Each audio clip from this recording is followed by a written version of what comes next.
Quand la Chine confine Wuhan le 24 janvier, la France découvre ses premiers cas qui sont importés par des voyageurs. On vous raconte par le menu ce qu'il s'est passé dans les coulisses, au sommet de l'État, les échanges de mails, les discussions très précises avec le chef de l'État, avec le Premier ministre, la ministre de la Santé. On va vous raconter comment la France a géré l'épidémie de Covid à ses débuts de la fin décembre 2019 au premier confinement le 16 mars 2020.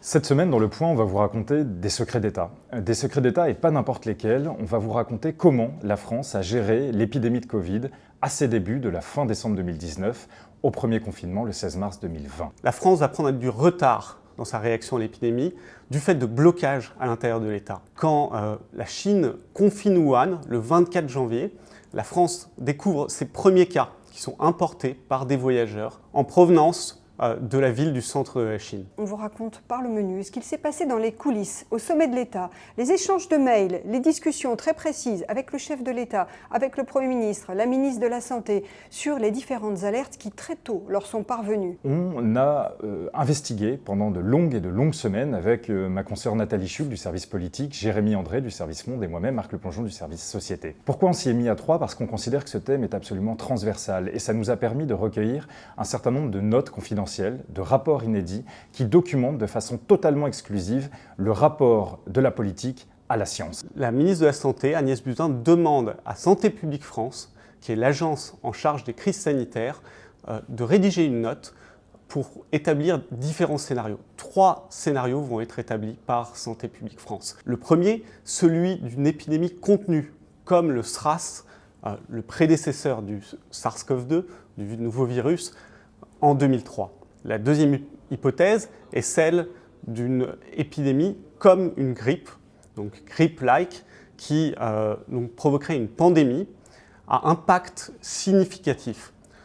C'est l'hypothèse la plus probable dans cette note. Enfin, la troisième hypothèse est celle d'une épidémie qui provoquerait une pandémie à impact majeur. Ce sera celle qui se réalisera, mais à ce stade, elle était écartée par Santé publique France.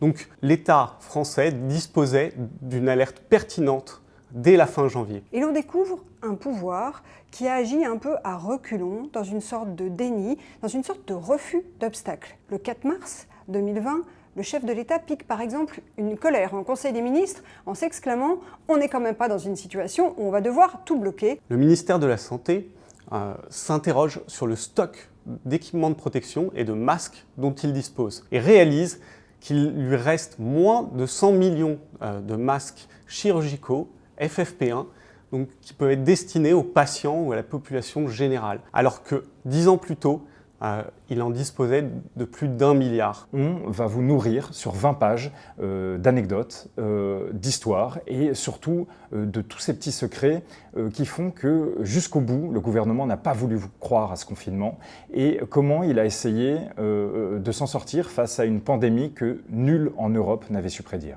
L'idée de semer la panique dans la population est également très présente au sommet de l'État, où on voit bien que les ministres phosphorent en coulisses sur les éléments de langage qu'il faut diffuser à la population, sur les masques, sur la conduite à tenir.